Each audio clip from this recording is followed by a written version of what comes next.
तर मित्रांनो, आपल्याला माहित आहे की काही दिवसापूर्वीच म्हाडाच्या पुणे मंडळाकडून प्रथम येणाऱ्यास प्रथम प्राधान्य ही योजना जाहीर केलेली आहे आणि या योजनेअंतर्गत नवी पुणे महानगरपालिका आणि पिंपरी चिंचवड महानगरपालिकेच्या हद्दीमध्ये 295 घरे उपलब्ध करून देण्यात आलेली आहेत. पण आता मित्रांनो, आणि त्यावेळेस आपण या योजनेसाठी आवश्यक पात्रता आणि अटी संदर्भात माहिती पाहिलेली आहे. त्याच्यामध्ये जे काही डिटेल दिलेले त्याचीही आपण माहिती पाहिलेली आहे. पण मित्रांनो, आज आपल्याकडे याच संदर्भात एक अतिशय महत्वाचं अपडेट आलेलं आहे. अतिशय महत्वाची बातमी आली मित्रांनो, कारण ती बातमी एवढी महत्वाची आहे की ती बातमी पाहिल्याशिवाय, हा व्हिडिओ पाहिल्याशिवाय तुम्ही कृपया रजिस्ट्रेशन करू नका किंवा म्हाडाच्या योजनेत सहभागी होऊ नका. कारण हा जो काही आज आम्ही जी काही माहिती सांगतो मित्रांनो, ती याच प्रथम येणाऱ्याच प्रथम योजनेसंदर्भातलं महत्वाचं अपडेट ठरणार आहे. अनेकांसाठी कदाचित शॉकिंग पण ठरू शकतं आणि काही जणांसाठी ते आनंदाचं सुद्धा ठरू शकतं. तर नेमकं हे अपडेट काय आहे आणि यात काय काय माहिती देण्यात आलेली आहे हे आज आपण सविस्तररित्या जाणून घेणार आहोत. नमस्कार मित्रांनो, कसे आहात सगळे? मजेत ना? स्वागत आहे आपल्या सर्वांचं युट्यूब चॅनलवरती, ज्याचं नाव आहे RK प्रॉपर्टी न्यूज.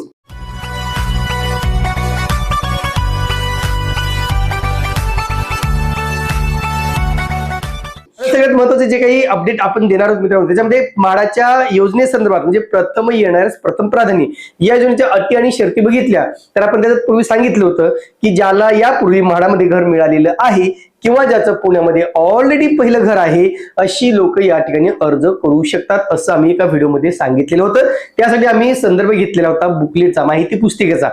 कारण या माहिती पुस्तिकेत म्हणजे कॉमन जे लॉटरीसाठी माहिती पुस्तिका असतं त्याच्यामध्ये एक क्लॉज दिलेला असतो की पुणे महानगरपालिकेच्या हद्दीमध्ये पती पत्नी त्यांच्या अज्ञात मुलांच्या नावे कुठेही भूखंड नसावा किंवा खाजगीरित्या संपादित केलेला भूखंड किंवा गाळा नसावा किंवा 11 सप्टेंबर 2019च्या GRच्या अनुषंगाने एका व्यक्तीला एकदाच शासकीय योजनेचा फायदा घेता येऊ शकतो, परत घेता येणार नाही. तो क्लॉज टाकला होता, पण तो क्लॉज यावेळेस बुकलेटमध्ये नव्हता मित्रांनो. त्यामुळेच आम्ही सांगितलं होतं की ज्यांना अगोदर घर लागलेलं आहे किंवा ज्यांचं अगोदर घर पुण्यामध्ये ते भरू शकतात. पण मित्रांनो, आता आजच्या अपडेटनुसार तुम्हाला तो अर्ज करता येणार नाही. कारण मित्रांनो, आज अनेकांनी म्हाडामध्ये जाऊन विचारणा केली, आमचे काही सहकारी गेले होते, काही युट्यूबर सहकारी सुद्धा गेले होते, त्यांनी सुद्धा काही अधिकाऱ्यांशी भेट घेतली आणि त्यांच्याशी चर्चा केली. त्यावेळेस कळालं की जे काही योजना आता जाहीर झालेली आहे त्या योजनेमध्ये असेच लोक पात्र ठरतील ज्यांचं पुणे महानगरपालिकेच्या हद्दीमध्ये घर नाहीये किंवा त्यांना अगोदर घर लागलेलं नाही, असेच या ठिकाणी पात्र ठरणार आहेत अशी माहिती मिळालेली आहे.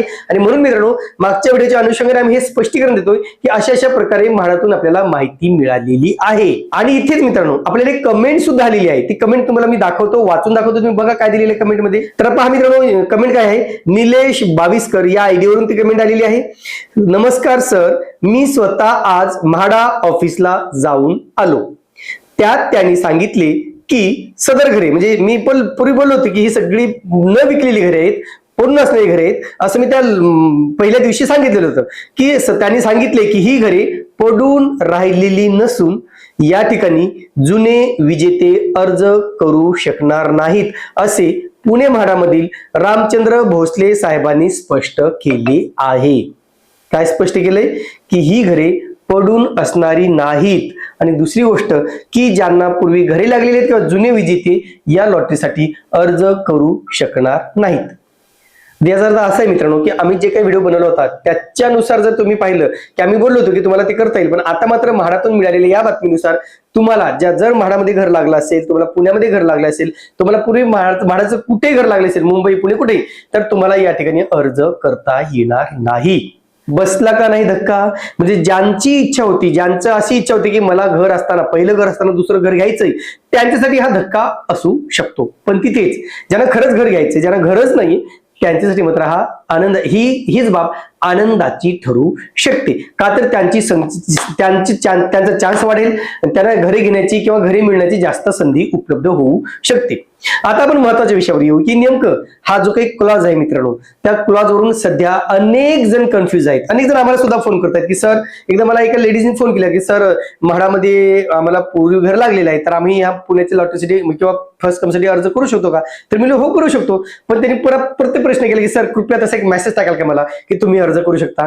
म्हणजे तसं मेसेजवर टाकणार नाही, पण मी ओरली सांगू शकतो की करता येईल. आणि त्यावेळेस बुकलेट प्रसिद्ध झालेलं नव्हतं. पहिल्या व्हिडिओमध्ये बोललो होतो मित्रांनो की बुकलेट प्रसिद्ध झाल्यानंतर आपल्याला कळेल की नेमकं नियम काय आहेत. कारण पुण्याचे नियम वेगळे, मुंबईचे नियम वेगळे, कोकण मंडळाचे नियम वेगळे, फर्स्ट कमच्या सांगतोय असे वेगवेगळे नियम इथे लागू केले जात आहेत. आणि म्हणून आज आमचे युट्यूबर सहकारी जे गेले होते म्हाडाच्या ऑफिसला, त्यांनी हे सुद्धा सांगितलं की मग तुम्ही हा जो क्लॉज आहे तो घर नसावं ही अट जी आहे तुम्ही बुकलेटमध्ये का टाकलेली नाही. तर त्यांच्याकडे याचं कुठलंही उत्तर नव्हतं. फक्त त्यांनी हे सांगितलं की जी काही 11 सप्टेंबर 2019 जो काही GR आहे त्या GR नुसार एकदा घर मिळाल्यानंतर तुम्हाला परत घर घेता येणार नाही. मग माझा प्रश्न आहे मित्रांनो, जर ही घरे जुनी नसतील, जर ही घरे पडून नसतील, तर त्याची सरळ सरळ लॉटरी का काढली जात नाहीये. तुम्ही सरळ नॉर्मल लॉटरी काढा, लॉटरीसाठी फॉर्म भरा. लॉटरी काढली म्हणजे लोक जे ज्यांना घर लागलेले ते सगळे आपसूक बाजूला होतील. आता काय झालं माहिती आहे का मित्रांनो, की ज्यांची घरे म्हाडामध्ये आहेत किंवा पुण्यामध्ये आहेत असे शेकडो नाही हजारो अर्जदार या घराकडे डोळे लावून बसले की ही लॉटरी कधी सुरू होते आणि कधी फॉर्म भरू. म्हणजे खूप जास्त प्रमाणात या लॉटरीला, या सोडतीला, या योजनेला प्रतिसाद मिळणार आहे. आज सुद्धा आमच्या युट्यूबर सहकार्याने सांगितलं की तिथे खूप लाईन लागली होती लोकांची, चौकशीसाठी येणाऱ्या लोकांची. आणि याच्यावरून अंदाज दिसतो मित्रांनो की या योजनेसाठी अनेक जण इच्छुक आहेत. मग माझा हाच प्रश्न आहे, जर एवढे जर लोक इच्छुक असतील तर मी मागच्या लॉटरीमध्ये घरी का विकली गेली नाही.